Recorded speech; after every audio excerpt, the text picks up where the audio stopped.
¿Qué tal? Muy buenas tardes, noches, madrugadas a la hora que estén viendo esto. Me propongo hacer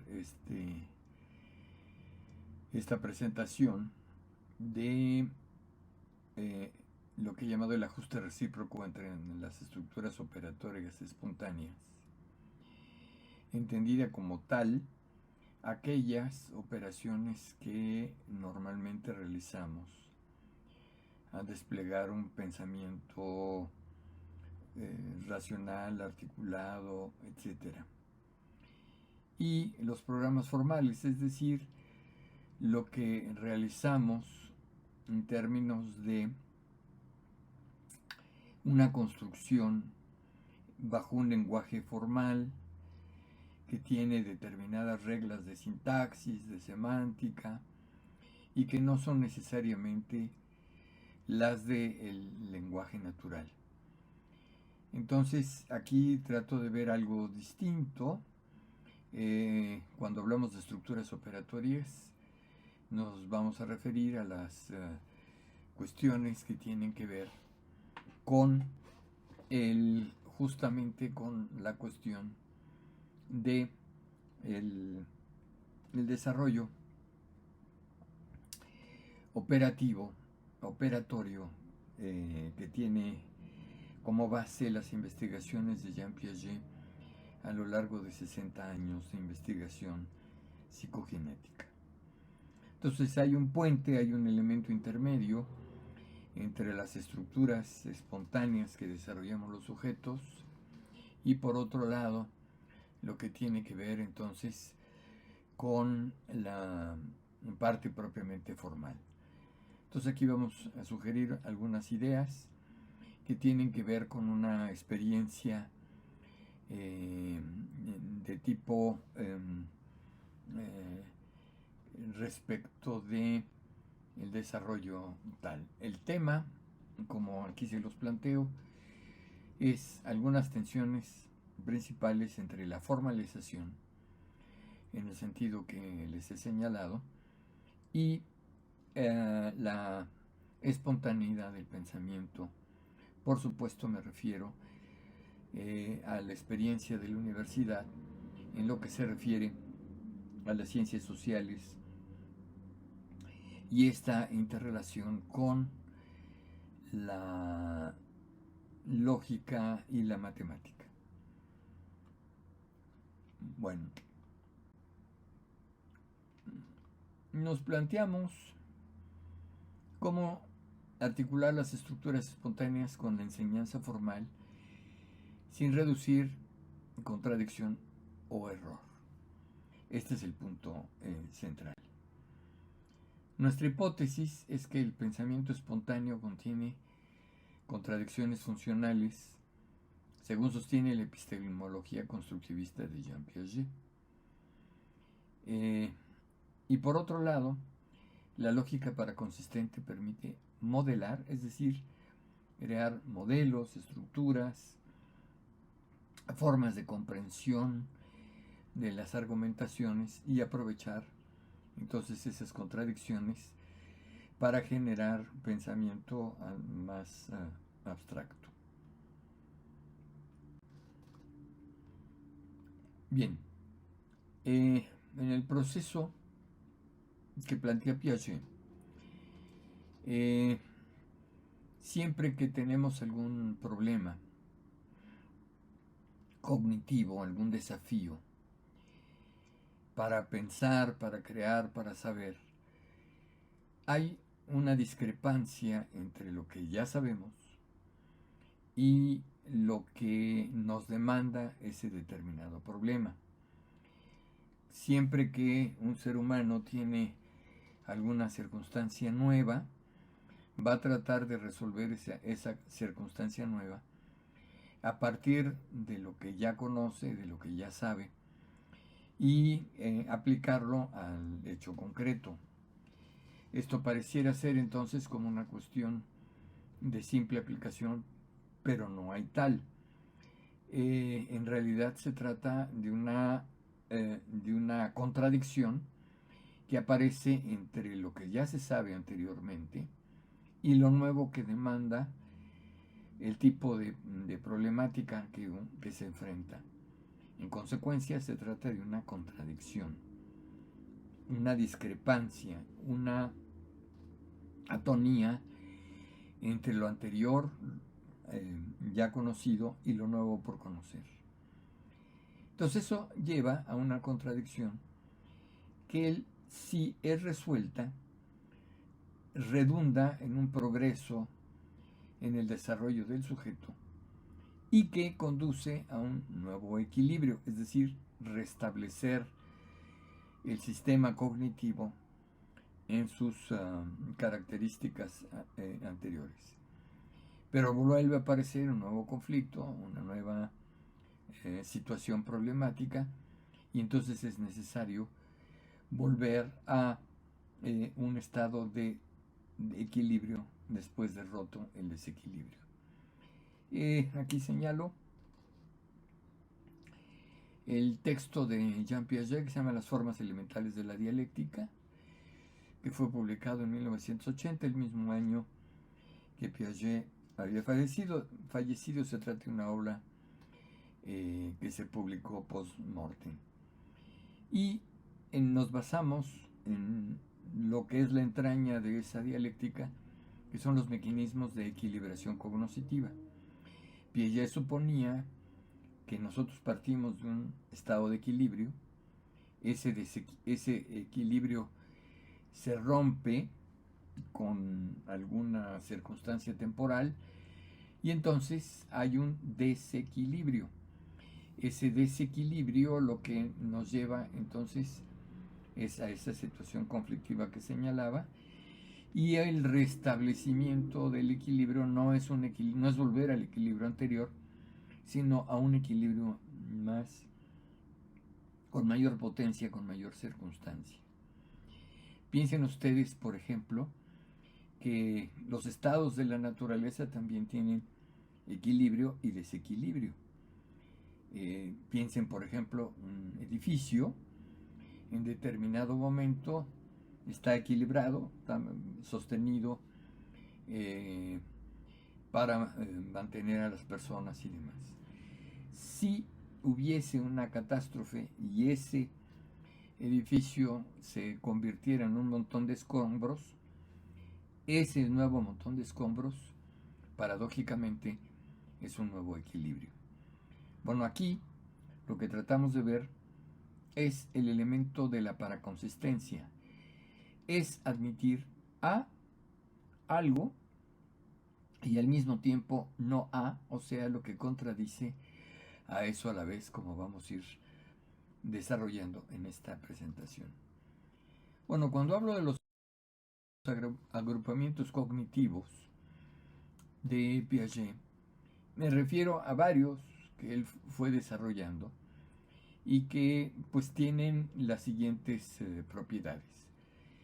Por ejemplo, está el elemento de la identidad, es decir, toda propiedad, toda operación aplicada a un elemento deja un resultado equivalente. Por ejemplo, si uno suma 2 al elemento de identidad, que sería 1, uno obtiene el 2. El 3 multiplicado por el 1 también te da el 3, y así sucesivamente. Ese elemento neutro, esa operación, garantiza que nuestro sistema se mantenga en una situación invariante. Otra operación es la inversión. La inversión no se refiere a la cuestión económica de invertir en el banco, sino el anular o revertir los efectos de una operación con otra. Todo lo que se puede sumar se puede restar, y todo lo que se puede restar se puede sumar, por ejemplo. La reciprocidad es la coordinación entre operaciones complementarias, por lo que acabo de señalar. Lo que se suma y se resta permite entonces establecer alguna operación combinada. La asociatividad es la combinación de operaciones que mantienen la estructura estable. Y hay esta propiedad de totalización, que el sistema forma un conjunto acabado de operaciones posibles. Pongamos todas las operaciones que se pueden hacer con la suma, la resta, la multiplicación y la división. Entonces aquí les presento una representación formal de cada uno de estos conceptos. Bueno, hay un agrupamiento de clasificación que formalmente se escribe así. X pertenece a A, significa que hay una pertenencia de un elemento a un conjunto. La inclusión es una operación entre clases o conjuntos. A es un subconjunto propio de B si todos los elementos de A son elementos de B. La intersección es que A está intersectado con B si B a su vez está intersectado con A, porque ambos tienen elementos comunes. Y finalmente la distribución, que es esta operación según la cual un elemento con una determinada operación pues pasa a conjugarse con otros dos. El criterio cognitivo, el sujeto logra agrupar objetos por una propiedad común sin confundir los niveles de clase, es decir, hay un nivel de ciertos conjuntos y otro nivel superior que los comprende. Bueno, otro agrupamiento es la seriación. De acuerdo con Piaget, estas operaciones son ordenación, transitividad y conservación de las relaciones. Si A es menor que B y B es menor que C, por tanto, necesariamente A es menor que C. Entonces, este es el principio de transitividad, que es un principio absolutamente conocido, que sin embargo Piaget nos hace ver que no necesariamente se da de manera así tan simple como aquí aparece en lo formal, sino que la transitividad es algo que realmente tiene que construirse. Y la otra es esta operación inversa. Si A es menor que B, quiere decir que entonces B no puede ser al mismo tiempo mayor que A. El criterio cognitivo es ordenar los elementos según una variable continua o discreta. Y este es algo con lo que operamos con nuestro pensamiento. La formalización T, con dos efectos opuestos, más B, donde B compensa A, es la reversibilidad. Este elemento que significa que hay una acción directa, hay una acción inversa, y esto también se representa formalmente en las operaciones que realizamos en nuestro pensamiento. La reversibilidad operatoria no es una reversibilidad de acciones, sino que va siendo una reversibilidad del pensamiento, y esto nos permite entender que lo que suma por una parte se resta por la otra. Lo que ganas en un aspecto puedes perderlo en otro. Lo que se pierde en uno probablemente se gane en otro.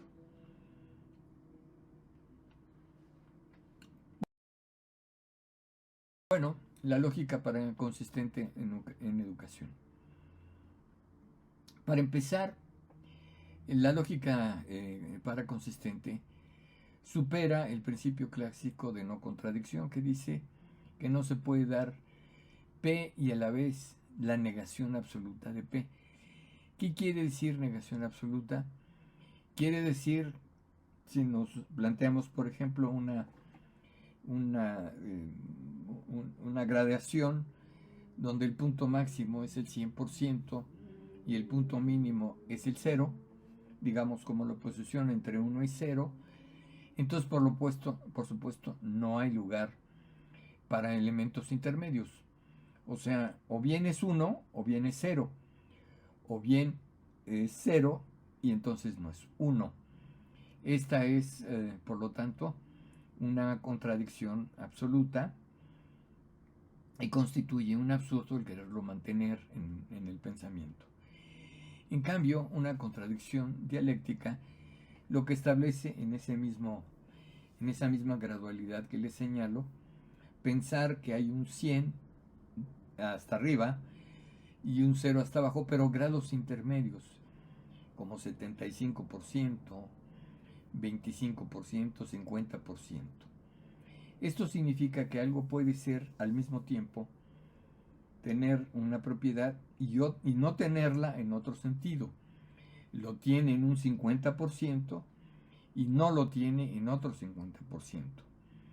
Es decir, una persona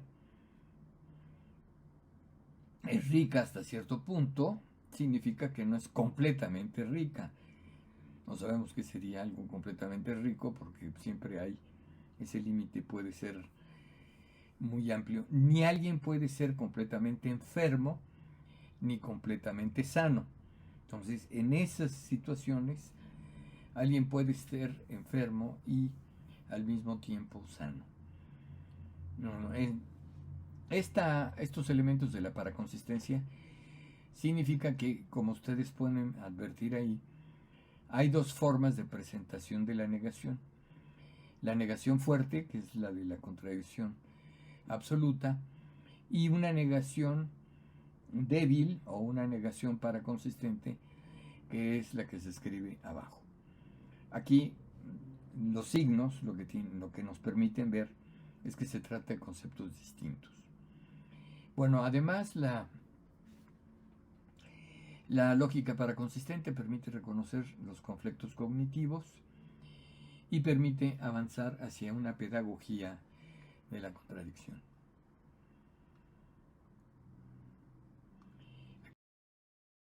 Aquí les ofrezco una manera de entender formalmente estas situaciones, donde si tú ves los cuadros de oposición, uno sería totalmente verdadero, true, o totalmente falso, false. Son los dos extremos entre el cuadro superior izquierdo y el cuadro inferior derecho. Pero hay situaciones intermedias, indeterminadas. Hay circunstancias donde no podemos decir con precisión, con exactitud, si algo ocurre o no ocurre. Sí, es el ejemplo que daba Aristóteles al decir mañana habrá una batalla naval. Dicho hoy, no se puede establecer, no podemos decir que sea verdadero ni que sea falso, porque es para el día siguiente. Como no podemos saber con precisión si un determinado equipo de fútbol va a ganar o va a perder. Eso depende de lo que ocurra en el futuro. Pero hay también, si ustedes ven en el cuadro izquierdo inferior, algo que llamamos inconsistente, que se refiere a ese P y no P que les he señalado, que se da justamente en situaciones de gradualidad y que es lo que nos permite hablar de una contradicción sin caer en el absurdo. Bueno, esto es lo que nos plantea Piaget, ¿no? Que les mencionaba, que hay una relación entre el equilibrio y el desequilibrio. El equilibrio mantiene un esquema operatorio, pero tarde o temprano eso lleva a alguna contradicción, y la contradicción lo que genera es un desequilibrio que busca nuevamente restablecer el equilibrio. Esto es básicamente la teoría de la equilibración de Piaget, que desarrolla pues prácticamente desde el principio, pero que fue depurando con los años hasta llegar a una teoría de la equilibración cada vez más amplia, que comprende no solamente los fenómenos psicológicos, sino también fenómenos que tienen que ver con la naturaleza. Bueno, una observación cualitativa de acuerdo con los agrupamientos es esto que propusimos para el desarrollo de algunos problemas identificar con los estudiantes respecto a una clasificación, la seriación y la conservación. Se trata básicamente de identificar esas zonas grises, esas zonas indeterminadas entre extremos.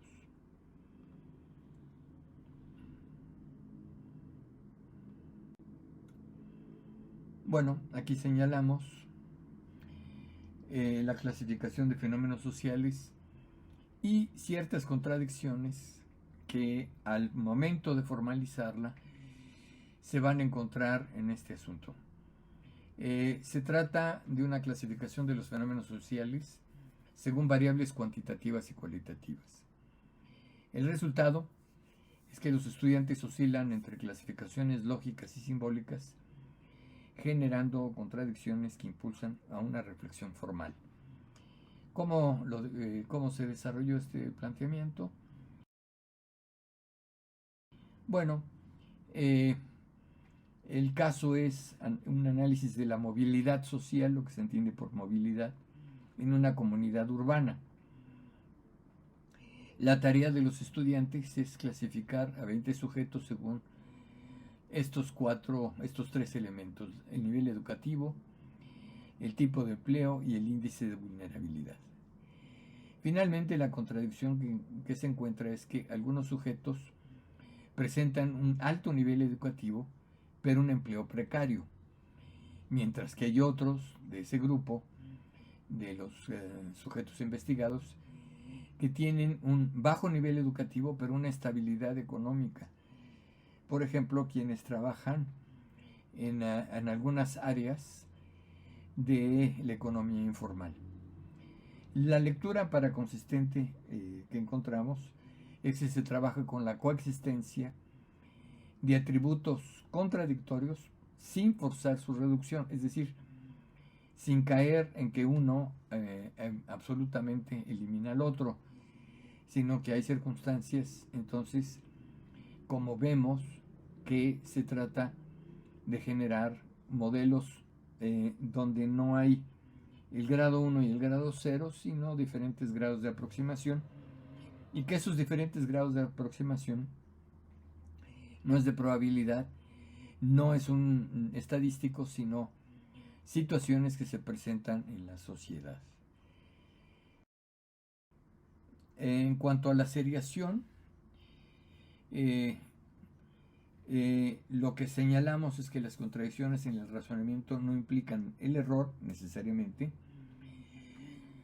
sino que potencian la reorganización conceptual.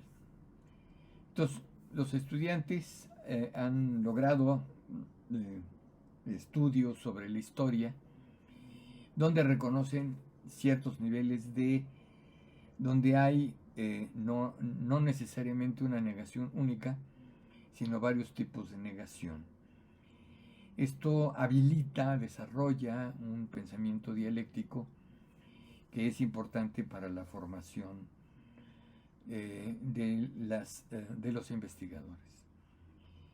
Y bueno, los resultados pues, es que consideramos que las contradicciones a lo que llevan es una reorganización del pensamiento y que los estudiantes logran hacer una diferenciación de tipos de negación, lo que les da una visión mucho más amplia, no solo A o B, sino los grados intermedios, y esto les permite desarrollar una mayor metacognición, entendida la metacognición como aquello que se reflexiona sobre los propios resultados del conocimiento, algo que educativamente nos es central. Bueno, formalizar el pensamiento, pues. La paraconsistencia ofrece un lenguaje formal para integrar contradicciones cognitivas, conceptuales, metodológicas. Permite reequilibrar la relación entre eso que llamamos el pensamiento espontáneo y el formal, habida cuenta que cuando los estudiantes empiezan a trabajar con un aparato formal. Ello permite proponer una didáctica dialéctica coherente con la complejidad que suponemos en las ciencias sociales. De tal manera que llegamos a las siguientes contradicciones en la que se expresa el pensamiento. La paraconsistencia integra contradicciones cognitivas, permite reequilibrar este desarrollo entre el pensamiento espontáneo y formal y nos permite proponer una didáctica dialéctica. Muchas gracias por su atención y espero que estas ideas, que desde luego requieren siempre mayor aclaración, les sean útiles. Muchas gracias.